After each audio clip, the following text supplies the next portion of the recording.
여러분, 구독, 좋아요, 알람 설정까지 눌러주세요.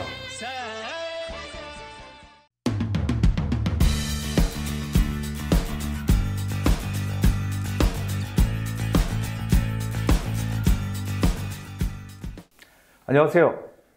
한정훈의 부자 공식, 부동산 부자 공식. 자, 오늘 주제는 조금 다르게 잡아봤습니다.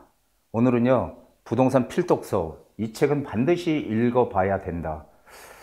이런 주제로 준비를 해봤습니다. 그러니까 좀 다양한 그런 주제로 제가 강의를 하려고 하는데요.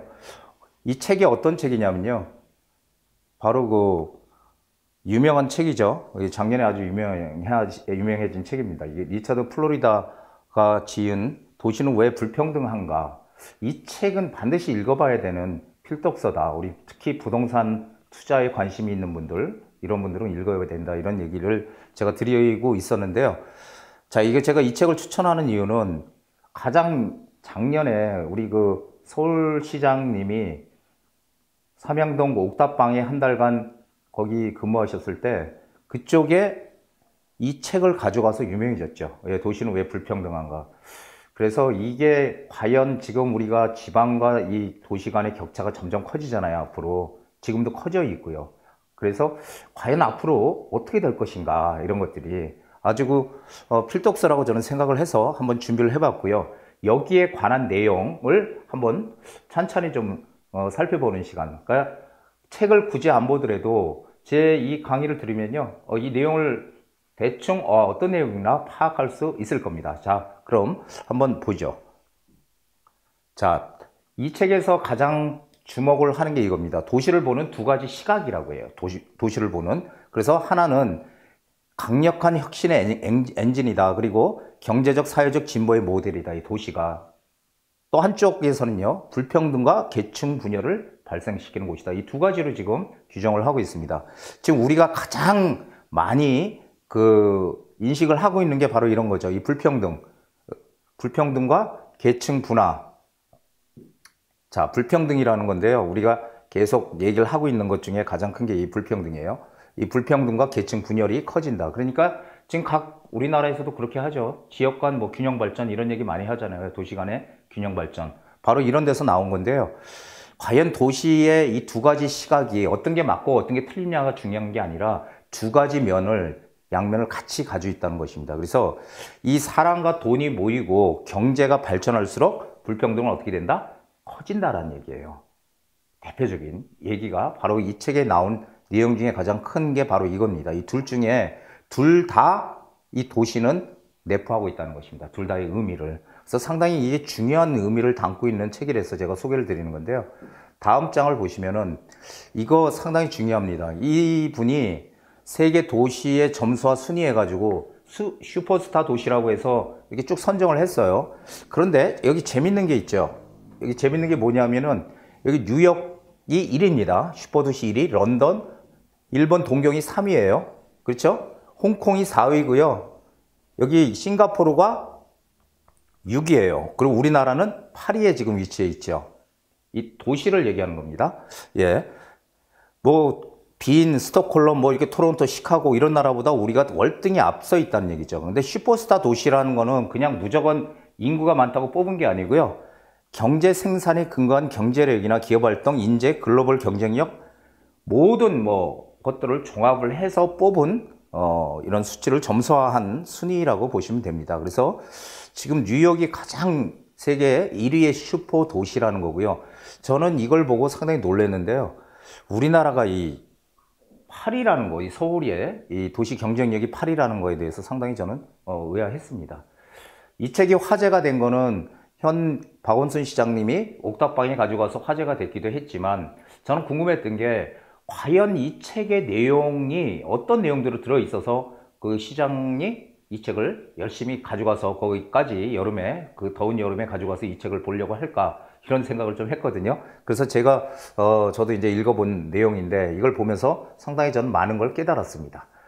자, 그렇다면은 이 대도시의 의미가 뭐냐면요, 세계에서 가장 큰 55개 대도시에 사는 사람들이 인구가 7%에 불과하답니다. 그런데 이 7%의 인구가 세계 경제의 40%를 담당한다는 거예요. 유엔 보고서에 그 유엔에서 얘기하는 걸 보면요. 지금 현재 이 대도시에 55%의 인구가 모여 산대요. 지금 현재 55%. 근데 2050년도까지는요.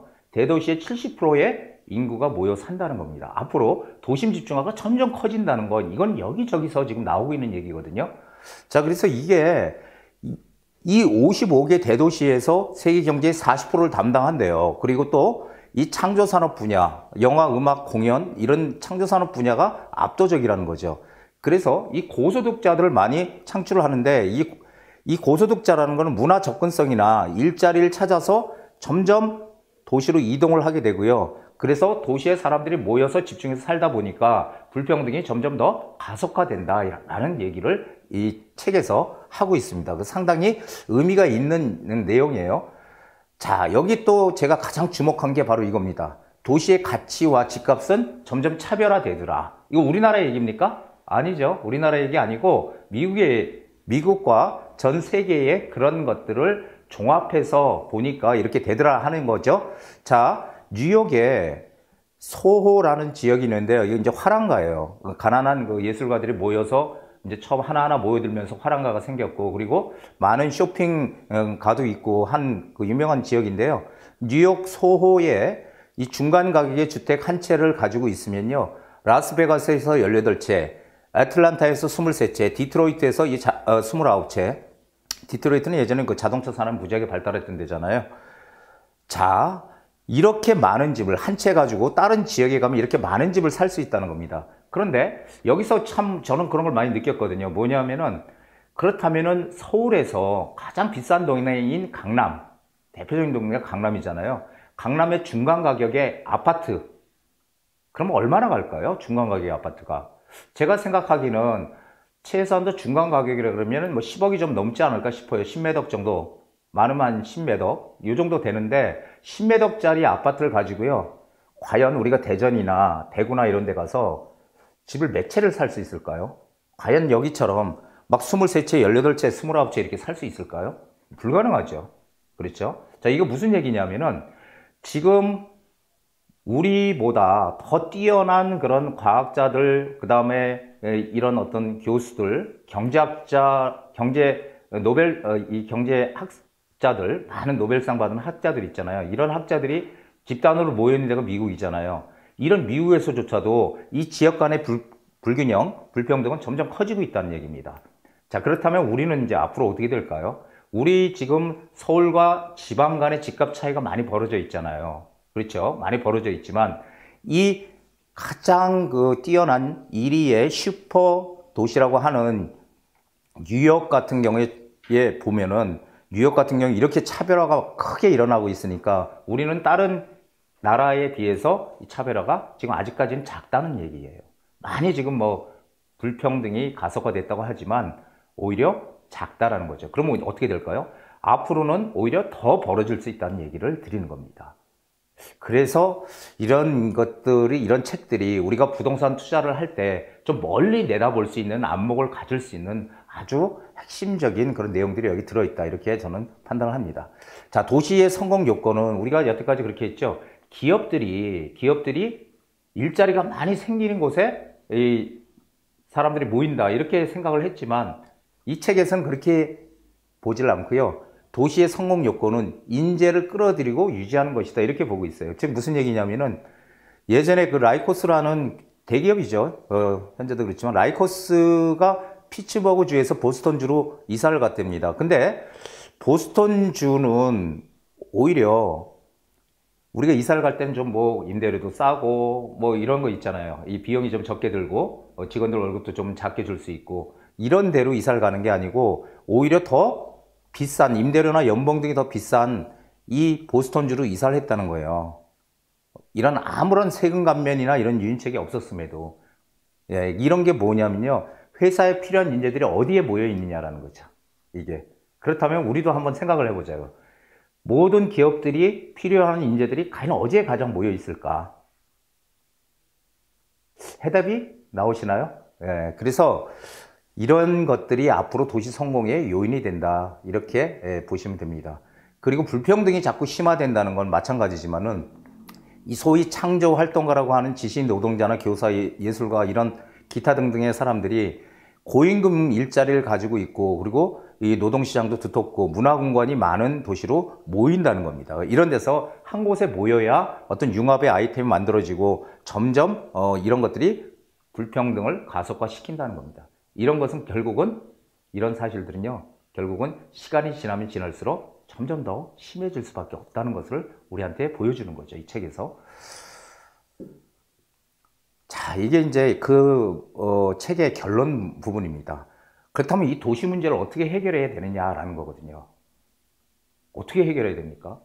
지금 이 책에서 얘기하는 것 중에 또 하나는 뭐냐면요.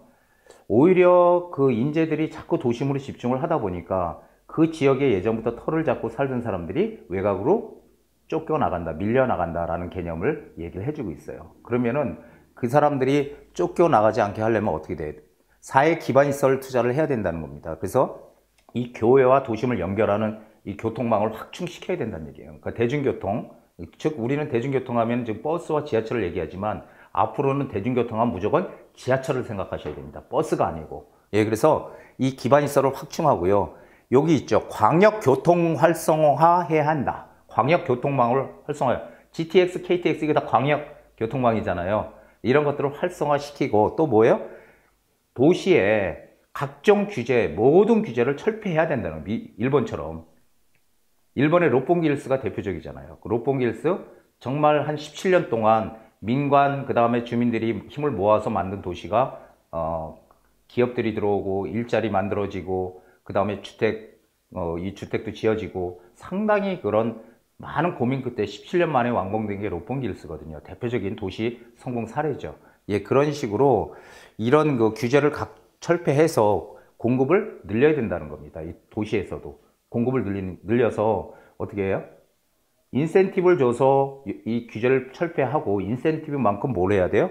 임대주택을 지어야 된다는 겁니다. 그래야지 외곽으로 밀려나가지 않는다는 얘기죠. 근데 저는 우리 그 박원순 시장님이 이 책을 열심히 본다고 해서 이 책을 저도 이제 열심히 봤거든요. 작년 여름에 8월 달에. 근데 중요한 거는 지금 저렴한 임대주택을 늘려간다. 이거는 맞는데 공급에 대한 어떤 규제, 각종 규제를 철폐해야 된다는 건 안 지키고 있죠.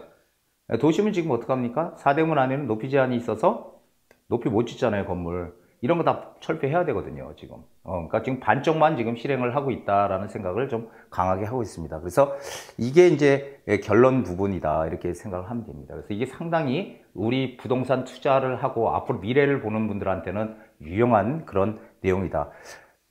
자, 그렇다면 서울은 어떻게 될까요? 세계 8위 슈퍼스타 도시가 서울입니다. 과거 제조업 중심의 산업 구조에서 지금 지식 산업 구조로 완전 재편이 됐다는 얘기고요.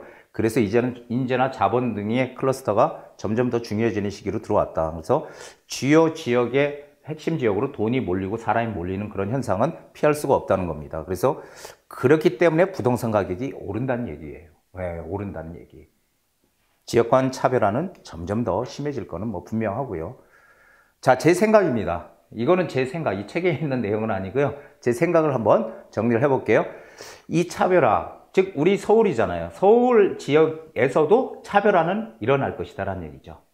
서울 지역에서 차별화가 일어나게 되면은 이 똑같은 서울에서도 오르는 것과 오르지 않는 것이 명확하게 나타나는 시장이 될 것이다 라는 것이 제 생각이고요.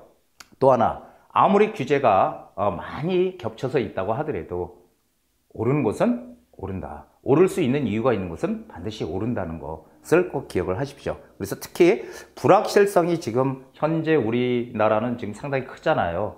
정부 규제에다가 뭐 여러 가지 그 금리 문제도 그렇고 여러 가지로 지금 우리 경제가 안 좋은 상황이죠. 이 불확실성이 큰 시장에서는 그래도 오를 수 있는 곳은 정부 정책이거든요. 정부 정책의 핵심이 어딘지 파악해야 된다는 겁니다. 자, 마지막으로 재테크는요, 내 재산을 왕창 불리는 게 아니고 조금씩 불려나가는 것입니다. 첫 번째, 잃지 않는 것이고요. 두 번째가 불려나가는 것이거든요. 그래서 우리는 일확천금은 절대 없어요. 앞으로. 재테크라는 건 내 재산을 지키고 불려나가는 거다. 그러기 위해서는 우리는 열심히 그만한 대가를 얻기 위해서 노력을 해야 된다. 저는 그런 생각을 합니다.